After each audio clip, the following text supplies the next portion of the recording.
그리스도 예수 안에 있는 자에게는 결코 정죄함이 없나니. 2절에서는 이렇게 말합니다. 생명의 성령의 법이 죄와 사망의 법에서 따라서 합니다. 너를 해방하였습니다. 네, 다른 사람 아닙니다. 나입니다. 너, 나.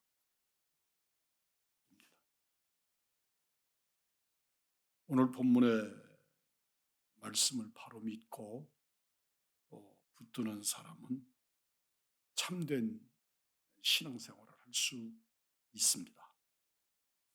이 말씀은 우리의 마음을 살찌게 하는 복음이고, 이 말씀이 곧 예수 그리스도의 십자가입니다.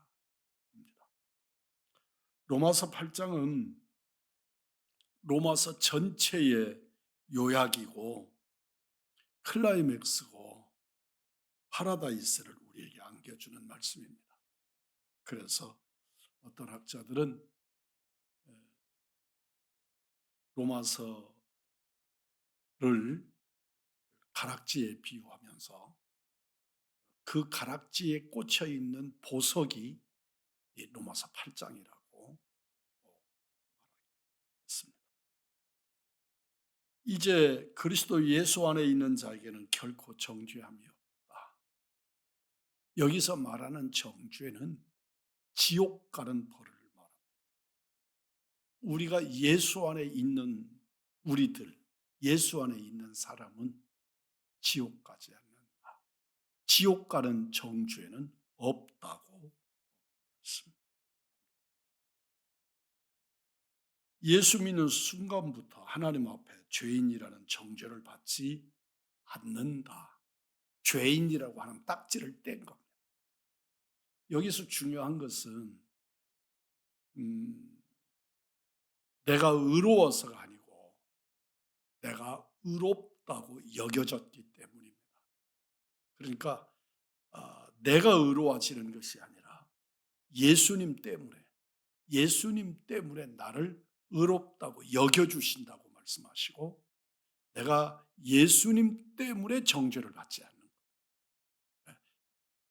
내가 무엇인가 굉장하기 때문이 아니고 예수님 때문에 나는 정죄함을 받지 않습니다. 예수 믿고 난 다음에도 하나님께 범죄하면 죄인이고 회개하면 의인이 된다는 생각들을 합니다. 그러나 본문에서는 결코라고 말합니다. 이랬다 저랬다, 이 순간 저 순간 이랬다 저랬다 그러는 것이 아니고 결단코 결코라는 말로 그리스도 예수 안에서 받은 용서는 완전한 용서다, 온전한 줄 믿습니다. 그러니까 우리 장로교회 구원론 중에 따라서 한번 해봅시다. 궁극적 구원. 네. 그 궁극적 구원이라는 신학적 용어가 있어요. 이 말을 그냥 쉽게 풀이하면 결과는 구원이다. 끝은 구원이다.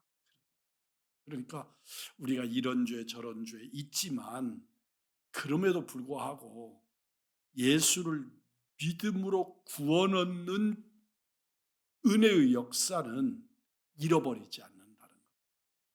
예수 믿고도 죄 지치요. 예수 믿고도 악한 일에 참여하기도 하지요.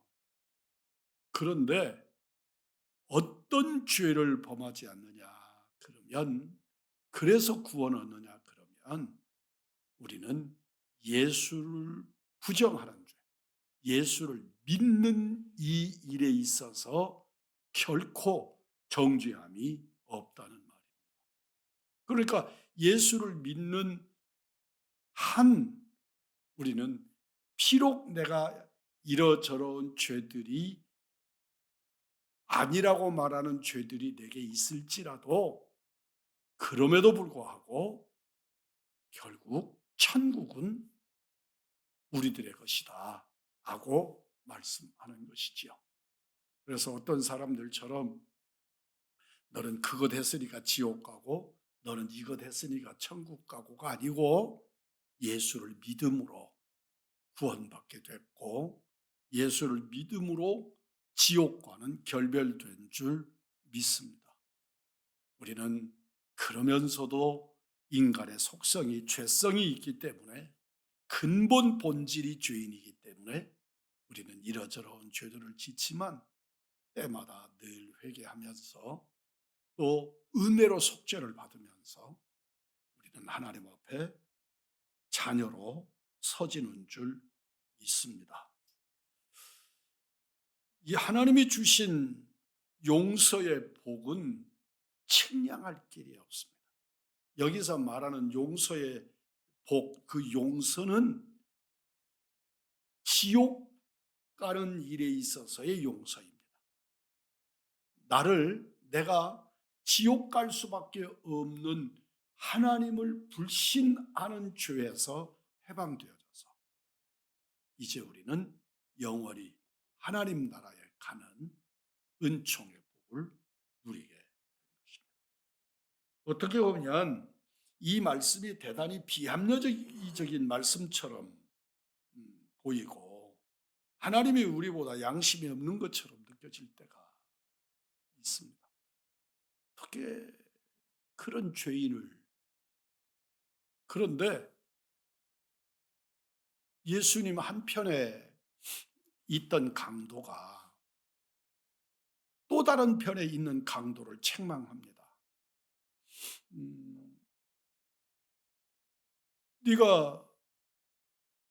너는 죄가 있어서 당연히 죽을 죄가 있어서 십자가에 이렇게 매달리지만 이분은 아무런 죄를 보지 못했다. 이분에게서 어떤 죄도 보지 못했다. 천국에 이를 때 낙원에 가실 때 저를 기억해 주십시오 라고 한편 강도가 주님께 의탁합니다. 우리 주님이 너 때 이미 늦었어. 너는 십자가에 매달렸잖아. 너는 때가 늦어버렸어. 이렇게 말씀하지 아니하시고 나와 함께 낙원에 이르리라고. 왜냐하면 주님도 같이 세상을 뜨시는 그때니까 주님이 지금 그 사람과 예수님과 전혀 그 시간차가 거의 없이 거의 동시적으로 천국에 이를 것이니까 너 나와 함께 낙원에 이르리라 하고 말씀을 하신다.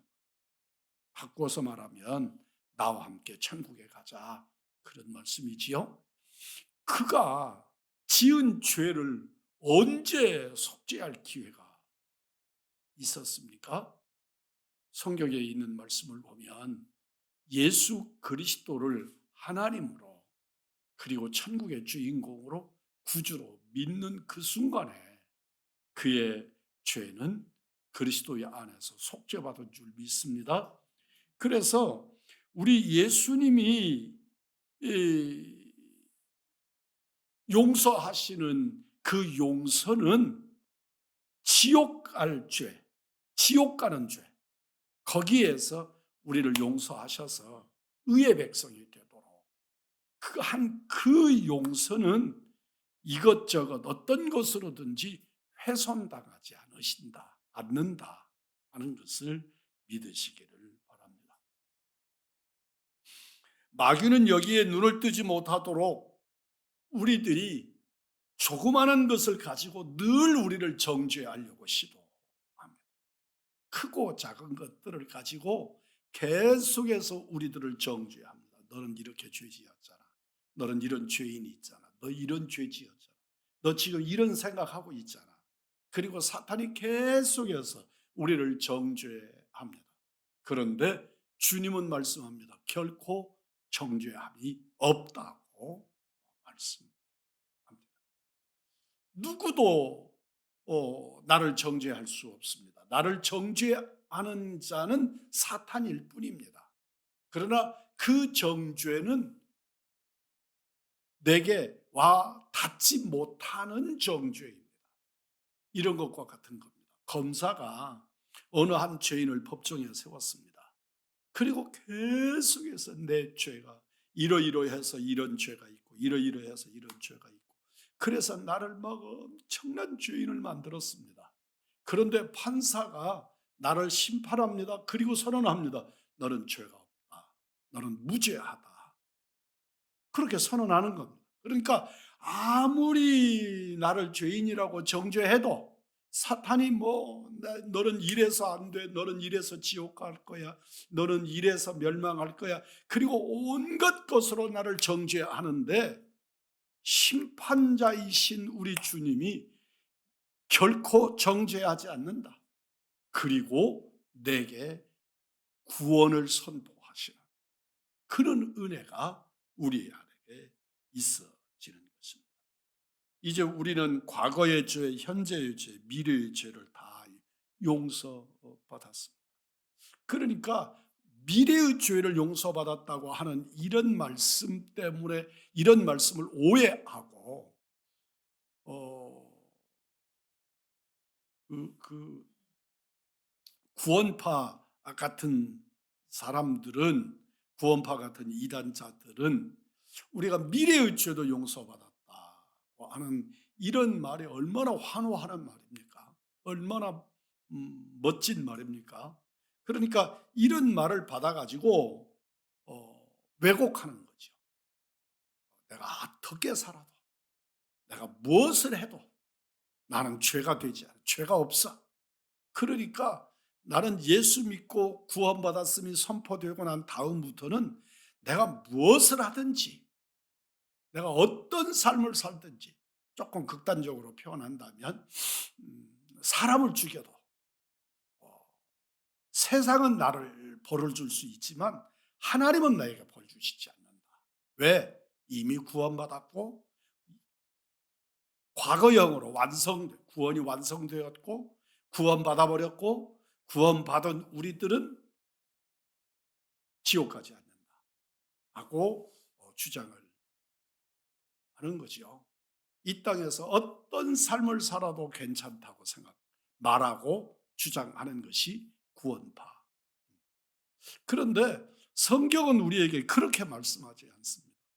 우리는 미래의 죄가 용서받았다고 말씀하시는 것은 이 땅에 그리스도인이 되어져서 은혜 입은 우리들은 하나님 앞에 정죄받을 미래의 죄를 짓지 않도록 우리의 삶이 조정되어 가게 된다는 것을 의미하는 것이지 내가 아무런 죄를 지어도 어떤 죄를 지어도 괜찮다고 하는 말이 아니라는 것을 알아야 합니다.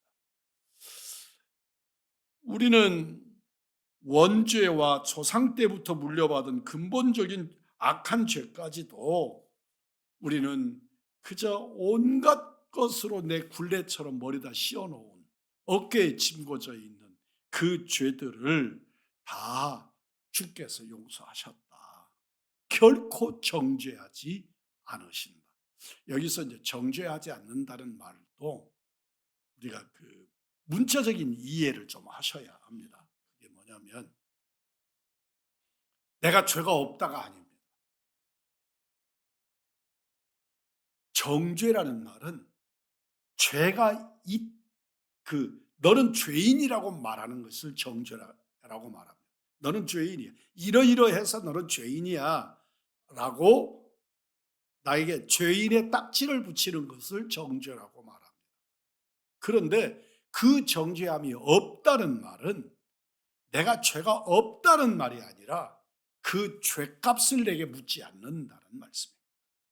그러니까 내가 죄인임에 틀림이 없고 여전히 죄인임에도 틀림이 없지만 그럼에도 불구하고 예수 믿는 우리들에게 예수 안에 있는 우리들에게 지옥 가는 죄값을 묻지 않으신다는 말씀입니다.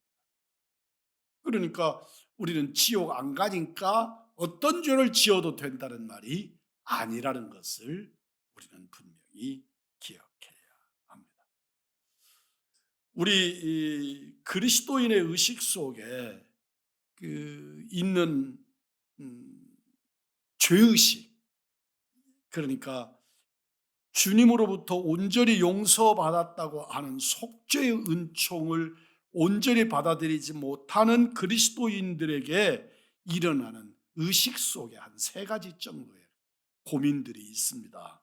첫째는 죄의식에서 오는 죄인, 고통입니다. 우리가 예수 믿었습니다.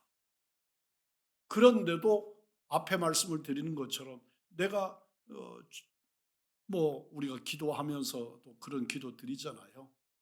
부지불식간에 지은 죄, 알고 지은 죄, 모르고 지은 죄, 이렇게 고백을 하잖아요. 심지어 모르고 짓는 죄도 있거니와 그게 죄인 줄 모르고 죄보다 더 큰 죄를 짓는 일도 있단 말이죠. 그 큰 죄의식에서 오는 고통입니다. 예수 믿은 뒤에 오는 사소한 죄는 다 용서받았다고 믿으면서도 한두 가지 큰 죄는 용서받지 못한 것처럼 늘 되살아나는 의식이 있단 말이죠. 자기 마음속에 다른 것들은 용서받았다고 생각해요. 그런데 이것은 용서받을 수가 없어요. 그래서 또는 용서받았다고 해도 인간의 의식 속에 남아있어요. 그래가지고 그것이 자꾸 되살아나는 거예요. 주님 앞에 여러분이 예수의 십자가에 의지해서 어떤 죄들을 고백을 해요. 고백을 하고 그 다음번에 기도하면서 또 고백하고 또 고백하고. 그러는 이유가 뭐예요? 그 속죄의 확증을 못 누리기 때문에 그런단 말이죠. 여러분이 만약의 경우에 어떤 죄를 지었어요. 내가 경찰서에 가서 자진해서 신고를 했어. 내가 이런 죄를 지었습니다. 그렇게 죄를 고백을 했더니 심판을 받았어요. 심판을 받아서 때로는 그냥 벌금 몇만 원짜리 벌금을 내고 예를 들어서 경범죄 같은 죄 말이죠. 그래서 내 양심에 가책이 돼서 가서 신고했더니 당신은 이런 죄를 지었으니까 이런 벌을 받으면 됩니다. 그리고 몇만 원의 벌금을 내고 내가 문제가 해결이 됐어요.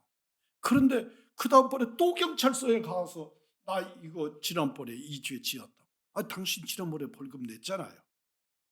그런데도 내 양심에 자꾸 그래서 이런 태도와 같은 거란 말이죠. 우리들이 하나님 앞에 기도하면서 이 죄 용서받았어. 그런데 이것은 용서된 것 같지 않아요. 그렇게 해서 용서가 될 것 같지가 않아. 그래서 내 마음속에 자꾸 나를 괴롭히는 그런 죄의식이 일어날 수 있단 말이죠. 모래알도 바다에 가라앉고 큰 돌멩이도 가라앉는다면 죄는 큰 죄나 작은 죄나 할 것 없이 다 주께로부터 용서받는다 하는 것을 기억하시고 거기에는 뭐가 우리에게 일어나야 되느냐 그러면 주님의 은혜에 대한 감사가 일어나야 되는 줄 믿습니다. 불신앙적으로 죄가 용서받지 않았다고 하는 고통이 아니라 죄의식이 아니라 용서해 주신 주님의 은혜에 감사할 줄 아는 믿음을 가져야 합니다. 두 번째는 체면의식에서 오는 고통이 있습니다. 어떤 죄는 한번 회개하고 나면 다시 이 죄를 짓지 않는데 사람마다 반복해서 짓는 죄가 있어요. 나는 습관처럼 짓는 죄가 있단 말이에요. 이 죄에 대해서는 하나님께 용서해 달라고 하는 것도 체면이 있지 그런 생각이 든단 말이에요. 우리 주님은 70번씩 7번이라도 용서를 해라. 그렇게 다른 사람에 관해서도. 그런데 나에 대해서는 이게 사람의 염치가 있어도 정도 것이지 그런 의식이 우리에게 있단 말이죠. 그래서 그 죄를 회개하지 않는 그 죄를 당연한 것으로 받아들이고 회개하지 않는 경우가 있습니다. 그리고 그 죄가 반복적이니까 회개하지 않을 뿐만 아니라 어떤 의미에서 보면 죄의식도 죄의식도 거기에 비례해서 사라져버리는 것을 봅니다. 그럴 수 있지. 뭐 어제도 괜찮고 오늘도 괜찮은데. 그래서 자기에게 무뎌진 양심이 되는 것을 발견하게 됩니다. 그러나 예수 믿고 죄 용서 받는 것은 체면으로 되는 일이 아니고 또 자기 의식으로 되는 일이 아니라, 그러니까 우리들이 그리스도인들이, 특별히 우리 한국 그리스도인들이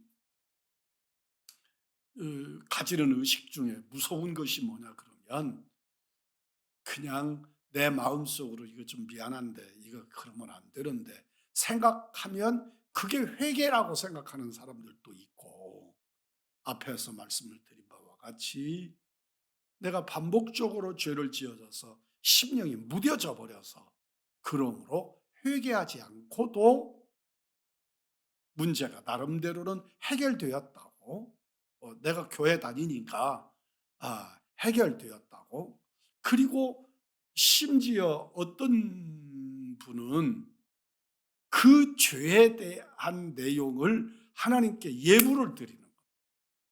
그러니까 내가 어떤 죄를 반복적으로 짓거나 남에게는 드러나지 않았지만 내게는 큰 양심의 문제가 되는 죄를 하나님 앞에 죄목을 쓸 수는 없지만 자기 마음으로 중심을 보시는 하나님이시니까 그 죄에 대한 예물을 하나님 앞에 드리고 나는 해결받았다고 자기 스스로를 위로하는 그런 사람들이 있습니다. 특별히 우리 동양의 체면 문화가 강화된 쪽에서는 더더욱이나 그런 면이 강합니다. 예수 그리스도의 십자가를 통해서 용서받았으면 이 체면 없는 죄까지도 그리스도 안에서 하나님의 용서받을 수 있다고 하는 확신을 가지시고 회개하고 단절하시고 예수 십자가에 맡겨드리는 은혜의 역사가 있기를 주의 이름으로 축복합니다. 셋째는 보응의식에서 오는 고통입니다. 회개한 죄에 대해서 용서받는 것은 확실하지만 그 죄에 대한 보응이 따라오지 아니할까 하는 보응의식입니다. 그러니까 예를 들면 내가 어떤 죄를 지었습니다. 내가 죄를 지었는데 주님 앞에 기도합니다. 회개하며 예수의 보혈을 의지해서 회개하며 기도합니다. 우리 주님이 내 죄를 용서하셨습니다. 그런데 죄는 용서하셨어도 그 값은 치러야 된다고 갖는 생각입니다. 그러니까 여러분 어떤 죄를 지어서 교도소에 갔습니다. 교도소에 수감되었습니다. 그게 죄값을 치르는 것이지요. 거기서 죄값을 치르고 있는 겁니다. 물론 우리 하나님 앞에서는 그것이 교도소 갔다 왔으니까 내 죄가 없어졌다, 그럴 수는 없는 거지만, 그럼에도 원리적으로는 내가 교도소를 가거나 또는 거기에 상응하는 벌금을 내거나 또는 어떤 교육을 받거나 등등의 어떤 그 죄에 대한 조치가 취해지면 그 죄값이 사라져야 옳은 겁니다. 그런데 우리 그리스도인들이 예수님의 이름으로 주의 보혈로 용서받는다고 하는 이것이 너무나 크고 광대한 은혜이기 때문에 내가 지은 것에 비해서 내가 용서받는 것이 너무나 쉽다고 생각하는 사람들이 있단 말이죠. 근데 여러분, 결단코 쉬운 것이 아닌 것은, 내가 예수 믿고 구원받았어요. 나는 예수를 믿음으로 구원받았잖아요. 그런데 그게 우리들의 느낌에 이렇게 구원받는 게 쉽다고 그렇게 느낄 수 있단 말이에요. 그런데 내가 구원을 받는 데 있어서는 예수님은 내가 치러야 될 십자가를 대신 지시는 내가 보이지 않지만 내가 겪지 않을 뿐이지 그 죄값을 엄청나게 치르셨단 말이에요. 죄 없으신 하나님이 죄 있는 인간 세상에 육신을 입고 성육신에 이 땅에 오셔서 33년 넘는 기간 동안 머물러 계시면서 인간과 똑같은 경험과 치욕을 당하시고, 그리고 마지막에는 정말 살이 찢기고 몸을 나무에 못을 박아서 매달리고 옆구리에 창을 받고 그 치욕의 십자가에 매달려 계시면서 그 치른 값은 우리 눈에 안 보일 뿐이지요. 그게 은혜란 말이죠. 그게 은혜인데, 우리는 주님이 겪으시고 주님이 용서하시고 하는 것은 덮어놓고 구원의 은혜가 너무 가볍다고 생각합니다. 쉽다고 생각합니다.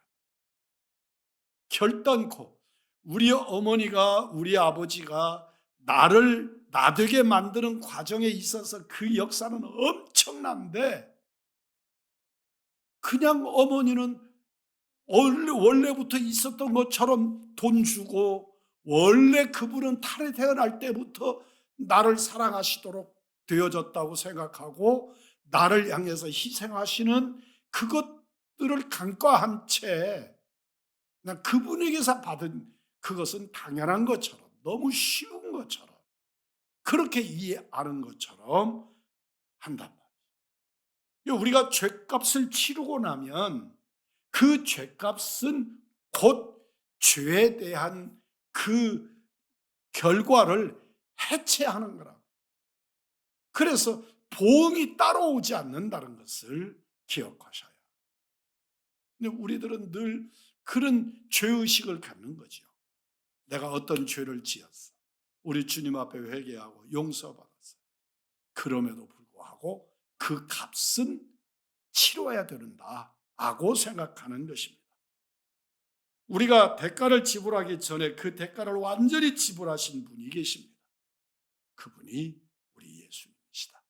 우리 예수님이 내 죄값을 치르셨다고 성경은 분명히 말씀하시고, 그러므로 결코 정죄함이 없다고 말씀합니다.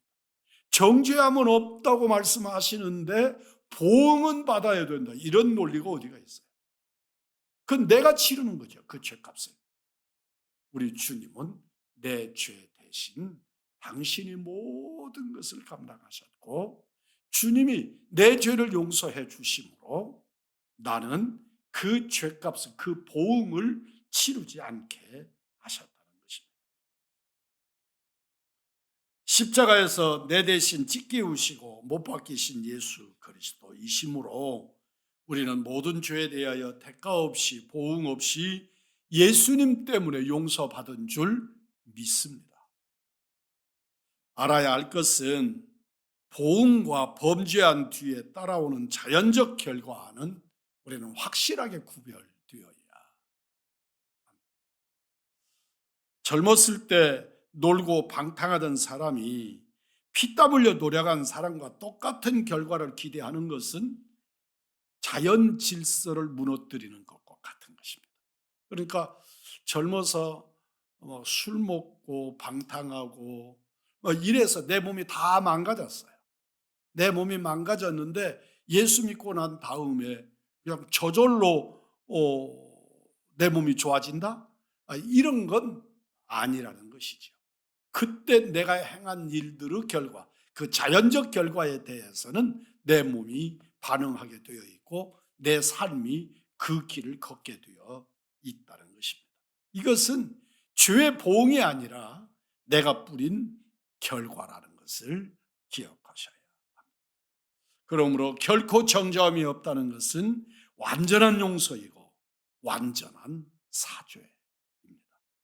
이 복은 그리스도 안에 있는 자에게 주시는 은총이고, 그리스도 안에 있는 자는 예수를 믿는 자이고, 그래서 결혼식장에서 두 남녀가 입으로 부부가 되었음을 서약합니다. 그 서약은 두 사람을 한 몸이 되게 만듭니다. 우리가 예수를 나의 구주라고 고백하는 것은 주님과 내가 하나가 되었음을, 하나가 됨을 고백하는 결과를 가져다 줍니다. 이것을 주님은 포도나무 가지로 신랑과 신부 비유로 우리의 본문 안에서는, 오늘 본문에서는 그리스도 안에 있다는 말씀으로 우리에게 말씀하고 있는 것이죠. 우리는 분명히 그 남자 그 여자인데 부부가 되어져서 한 몸이 되었다고 말한단 말이죠. 따로따로 떨어져 있는데 그들은 하나가 되었다고 말한단 말이죠. 그게 바로 나는 나로 살고 있고 예수님은 예수님이신데 예수님 안에 있다는 말은 곧 그런 연합의 관계를 우리에게 설명하는 말씀입니다. 그러므로 같은 죄를 지어도 믿는 자가 지은 죄는 자녀가 부모에게 잘못한 것과 같고, 믿지 아니하는 자가 지은 죄는 하나님의 말씀의 법을 어긴 것이 되어져서 심판과 보응을 받게 되어 있습니다. 그러니까 우리 주님은 굉장히 뭐라고 표현해야 되냐, 얼른 단어가 생각나지 않는데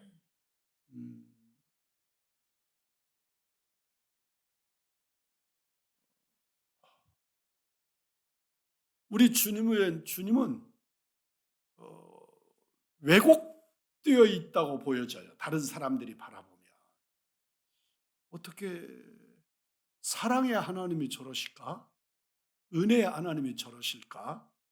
그런데 하나님은 이 땅에 있는 모든 사람에게 아무에게나 그렇다고 말씀하지 않으세요. 당신의 자녀들에게 당신은 은혜를 베푸시는 것이지요. 그것은 당장 여러분과 저에게로 되돌아가 보면 알아요. 저는 보니까 내 자식이라 더 화가 나기도 하고 내 자식이라 더 속상하기도 하더라고요. 그런데 더 극단적으로 설명하면 정말 똑같은 죄를 지었는데 내 자식과 남의 자식과 둘이 했다면 일반적인 것, 작은 죄, 이런 죄일 때는 오히려 내 자식을 저는 더 혼을 낼 겁니다. 제 개인적인 성향을 말하는 거예요. 내 자식과 남의 자식이 똑같은 죄를 짓고 제 앞에 왔어요. 그러면 저는 오히려 내 자식을 더 심하게 나무랄 것이고 저는 벌도 줄 겁니다.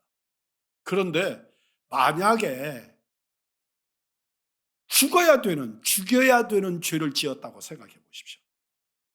그 자리에서 내 자식을 죽이고 남의 자식을 살릴 것인가? 저는 거기에서는 그러지 않을 거라는 생각을 하는 겁니다. 우리 하나님은 아예 처음부터 저 같은 그런 편벽된 모습이 아니에요. 아예 처음부터 내 자식이기 때문에 용서하시는 것입니다. 예수의 이름으로 구원받은 당신의 자식에 관해서는 근원적으로 용서를 삼으시죠. 저는 동양 문화가 제 안에 좀 있기 때문에 저는 일부분의 그런 모습들이 있지만 그럼에도 불구하고 정말 극단에 있어서 살고 죽는 문제가 된다면 내 자식 죽이고 남의 자식 살리는 그럴 일을 행할 일이 없지요. 그러나 우리 주님은 아예 처음부터 똑같은 죄를 지어도 내 자식이 지은 죄와 그렇지 아니한 죄를 구분해 버리시는 것이죠. 그래서 예수 안에 있는 자들에게는 결코 정죄함이 없다. 어떤 죄도 정죄함이 없다 하고 선언하십니다. 예수 그리스도는 우리의 구주이십니다. 예수님을 통해서 모든 죄를 용서받았고 죄와 사망의 법에서 해방되어 생명의 법으로 우리를 들어가게 하셨습니다. 이것을 놓치지 말고 그리스도인으로서 힘차게 자신 있게 은혜를 누리면서 은혜로 사시는 은총의 사람들, 용서받은 자의 은총을 누리시는 은혜의 성도들이 되시기를 주님의 이름으로 축복합니다.